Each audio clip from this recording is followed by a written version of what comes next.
षड्यंत्रकारी लोग जो अपने स्वार्थ सिद्धि के लिए लगे रहते हैं, वो असंतुष्ट होके उनको किसी भी रूप से उन संतों के पीछे वो ऐसा षड्यंत्र रचकर संतों के खिलाफ कार्रवाई करते आ रहे हैं। क्योंकि बड़ी पीड़ा होती है हमको, पीड़ा संतों को तो भाई संत को संत के लिए बड़ी पीड़ा होती है।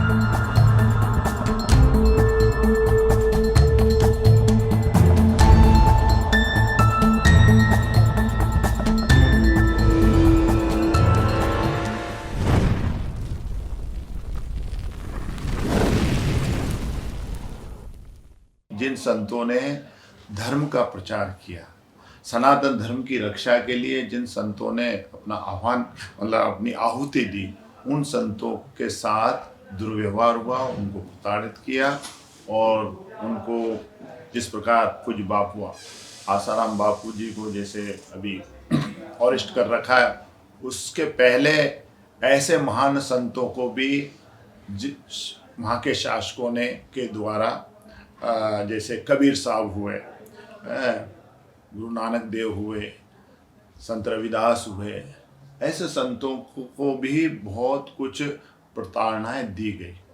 क्यों?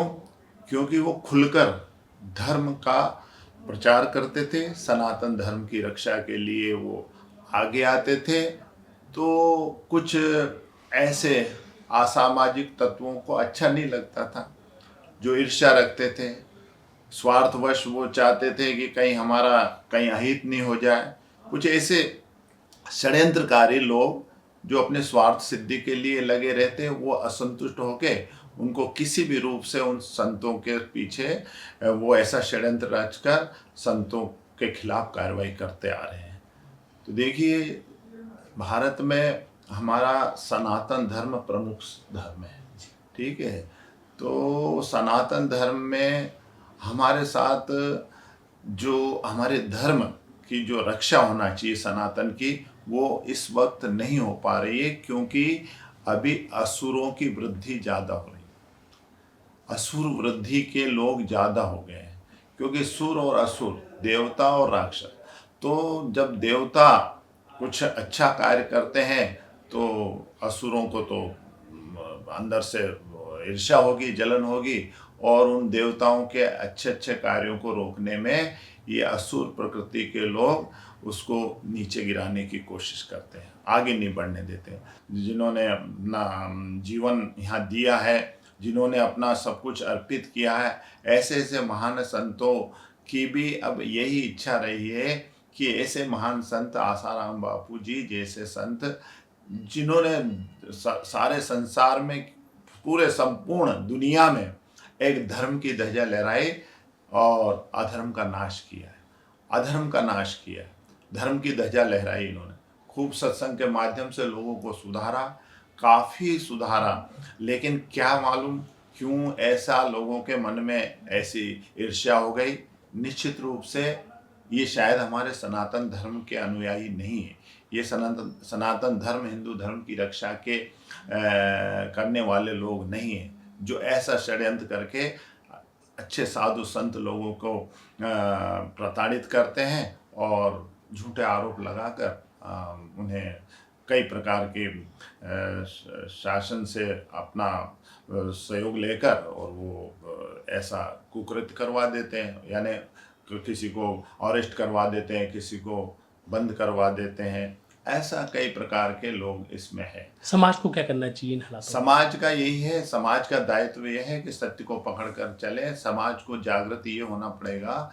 समाज के लिए इतना सा है कि समाज के अंदर कुछ ऐसी अंदर से उनको ज्ञान उत्पन्न होना चाहिए। समाज को चाहिए कि वो आगे आए और ऐसे संतों का जो जिस प्रकार से इनको प्रताड़ित किया जा रहा है, संतों का अपमान किया जा रहा है, तिरस्कार किया जा रहा है, ऐसे संतों को लिए समाज को आगे आकर और एक साथ एकजुट होकर धर्म की रक्षा के लिए धर्मावलंबी संतों की रक्षा करना चाहिए। एक आध स्वामी जी और देखते हैं कि ये फंड की बात कर लेते, कोई काम देखिए बिना पैसों के तो होता नहीं है। आजकल जो स्वार्थपना चल रहा है, आप बॉलीवुड को उठा के देखिए तो उसमें भी कहीं ना कहीं संतों को नीचा दिखाने का प्रयास होता है। मौलाना पादरियों को ऐसा नहीं दिखाते वो लोग, ऐसा दिखाएंगे संतों को, भारतीय संतों को, ये देखिए तो लड़कियों के बलात्कार में तृप्त ही ऐसे ही डले ही रहते हैं मतलब।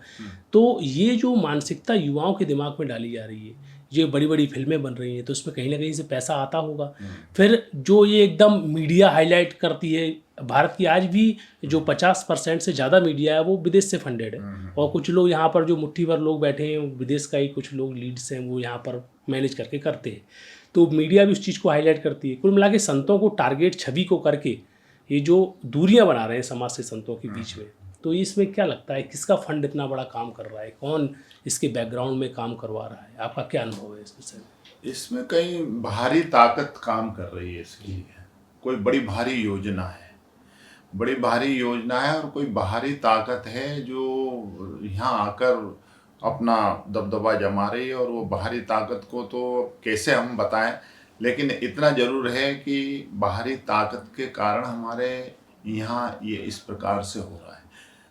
तो उस बाहरी ताकत के लिए तो समाज को एकत्रित होना पड़ेगा, संत समाज को भी एकत्रित होना पड़ेगा, और जो धर्मावलंबी लोग हैं, जो विभिन्न प्रकार के हमारे धर्म है, ईसाई धर्म है, हिंदू धर्म है, जैन धर्म है, बौद्ध धर्म है, मुस्लिम धर्म है, सभी धर्म के अच्छे अनुयायियों को सामने आना चाहिए, आगे आना चाहिए, और संतों के साथ जो इस प्रकार की घटनाएं घटती है उसको रोकने के लिए प्रयास करना चाहिए। अलीराजपुर में हमारे गुरुदेव का आश्रम है, स्वामी नरसिंहानंद जी महाराज। और स्वामी नरसिंहानंद जी महाराज बहुत पहुँचे हुए संत हुए हैं। आदिवासी क्षेत्र में हमारे गुरुदेव ने बहुत बड़ा कार्य किया, और उसी तारतम्य में कई बार बापूजी के कार्यक्रमों को भी, मेरा जहाँ तक ख्याल है, बापूजी के अपने आसाराम बापूजी के जो सत्संग है उनके बारे में भी हमारे गुरुदेव कहा करते थे कि अभी आसाराम बापू बहुत अच्छा प्रवचन देते हैं, धर्म की रक्षा के लिए, हिंदू धर्म को पूर्णतया रक्षा मिले उसके लिए बहुत अच्छा उपदेश करते हैं, ऐसा हमारे गुरुदेव भी कहा करते थे। और आसाराम बापू ने सबसे बड़ी बात तो यह है कि धर्मांतरण पर तो पूरा उनका ध्यान था ही, और साथ ही उन्होंने एक बहुत अच्छा बच्चों के लिए, छोटे बच्चों से लेकर बड़ों के लिए एक मातृ और पितृ पूजन का जो एक कार्यक्रम शुरुआत की, वह मैं अभी भी देखता हूँ। आज तक भी उनके जो अनुयायी है, बापू जी के अनुयायी है, वो आज भी उनके जो पद चिन्हों पर चलकर उनका जो कार्य है, जो सेवा का कार्यक्रम है, वो जो भी जितना भी बड़ा कार्य है उसके लिए आज भी उनके अनुयायी बहुत मेहनत कर रहे हैं। परमात्मा की तो कृपा होगी, लेकिन हम प्राणियों की भी, हम लोगों का भी दायित्व होता है कि इस बारे में थोड़ा सा विचार करें। बुद्धिमान विवेकशील लोग यहाँ बैठे हैं, एक से एक उच्च पदों पर बैठे हैं, उनको विचार करना चाहिए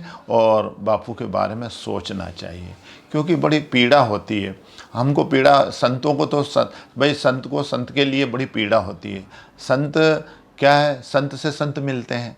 तो हमारे गुरुदेव ने भी एक दो बार हमसे कहा था, जब तो बहुत टाइम हो गई उस बात को, अभी तो हमारे गुरुदेव ब्रह्मलीन हो गए, लेकिन उन्होंने भी जो अलीराजपुर में आज उनके कई अनुयायी हमारे गुरुदेव के, दाहोद में है बहुत बड़ा आश्रम है, ऐसे 5-6 आश्रम है हमारे गुरुदेव के, हमारे स्वामी नरसिंहानंद जी महाराज के। तो वो भी बताया करते थे हमको, हम तो जब छोटे छोटे थे, कि आसाराम बापू के प्रवचन बहुत अच्छे होते हैं, वो सनातन धर्म के लिए बहुत अच्छा कार्य कर रहे हैं, तो ऐसा बताते थे।